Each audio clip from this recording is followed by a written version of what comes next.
વડોદરા શહેરના ગુરવા વિસ્તારમાં પંચવટી નર્મદેશ્વર કોઓપરેટિવ સોસાયટીની બહાર એક નવજાત શિશુ મૃત હાલતમાં મળી આવતા વિસ્તારમાં ચકચાર મચી ગઈ હતી। માહિતી મુજબ ત્યાંથી પસાર થતા એક સ્થાનિક વ્યક્તિએ નવજાત શિશુને મૃત હાલતમાં જોતા તાત્કાલિક ગોરવા પોલીસ સ્ટેશનને જાણ કરી હતી। ઘટનાની માહિતી મળતા જ પોલીસ તાત્કાલિક સ્થળ પર પહોંચી હતી અને આગળની તપાસ હાથ ધરી હતી। પ્રાથમિક માહિતી મુજબ નવજાત શિશુને કયા કારણસર ત્યાં મૂકવામાં આવ્યો હતો તે અંગે હજુ સુધી સ્પષ્ટ માહિતી મળી શકી નથી। પોલીસે આ મામલે વધુ તપાસ શરૂ કરી છે અને આસપાસના સીસીટીવી ફૂટેજ સહિતના આધારોના આધારે તપાસ આગળ ધપાવી રહી છે। આ ઘટનાએ વિસ્તારમાં ચિંતા અને રોષનો માહોલ સર્જ્યો છે। નવજાત શિશુને મારી નાખી દેવામાં આવ્યું છે, કેટલું યોગ્ય છે ને જે રીતના કૃત્ય કર્યું છે એની પર શું એક્શન લેવાશે? પંચવટી સર્કલથી ઇન્ટિરિયર સોસાયટીમાંથી પસાર થતો રોડ છે જે લક્ષ્મીપુરા જાય છે।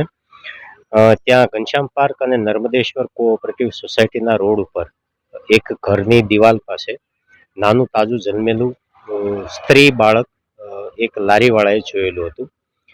આ લારીવાળાએ બાજુમાં નાનો એવો ગલ્લો છે તો એમના ત્યાં રિસ્પોન્ડ કરતા કર્મચારીને એમને જાણ કરી અને એ બંનેએ થઈ જે ઘર પાસે આ સ્ત્રી બાળક મળી આવ્યું છે ત્યાં ફેમિલી મેમ્બર્સને જાણ કરી તો એમને પછી 112ને જાણ કરેલી હતી।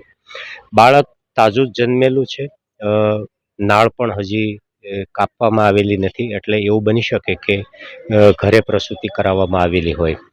સ્ત્રી બાળકને ઊંધું પડેલું હતું એટલે પોલીસે અને 112ની ટીમે ફેરવીને જોયું તો એમની ડાબી આંખ ઉપર થોડા બ્લડ સ્ટેઇન હતા અને વાગ્યાનું અથવા પડી ફેંક્યું હોય એટલે પછી જે બ્લીડિંગ થયું હોય તો એમના સિમ્પટમ્સ હતા। 108ને પણ બોલાવવામાં આવેલી હતી। ત્યારબાદ એમ્બ્યુલન્સને બોલાવી બાળકનો કબજો લઈ બાળકને ગોત્રી મેડિકલ કોલેજ પીએમ માટે અને ડીએનએ સેમ્પલ લેવા માટે રવાના કરેલી છે। ઘણું બધું જઘન્ય કૃત્ય છે।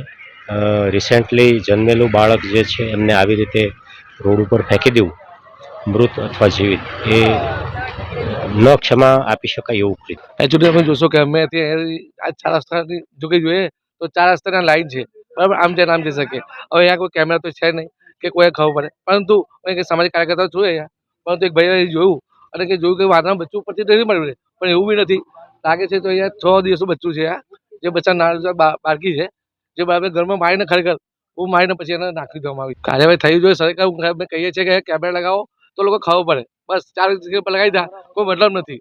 આવી જગ્યા પર લગાવેલા હોય રેસિડેન્સી એરિયામાં જ્યાં એક્સિડન્ટનો ભય બી થયેલો છે, અહીંયા જોશો વિસ્કોટ શું બસ સ્ટોપ બી છે, તો આવી વસ્તુઓ કઈથી ખબર પડે શું થશે? તમે જોશો કે નવદેશ્વર સોસાયટી કઈ એની સામે એક્ઝેક્ટ બસ સ્ટોપ છે, જ્યાં બસ સ્ટોપ થઈ રહ્યું છે અને એક્ઝેક્ટ સામે ડોગઘર બી છે અને એની સામે જ આવું કૃત્ય થયેલું છે। બસ અહીંયા એક સર્વન્ટ છે જે માણસ નજીક પડે છે તેને ફોન કરીને બોલાયા, 112 બી 108 બી આવી ગઈ, પરંતુ એ લોકો મું તક છે એટલે લઈ નહીં શકે, આપણે બી સમજે છે, જીવત તો કેટલી જાય।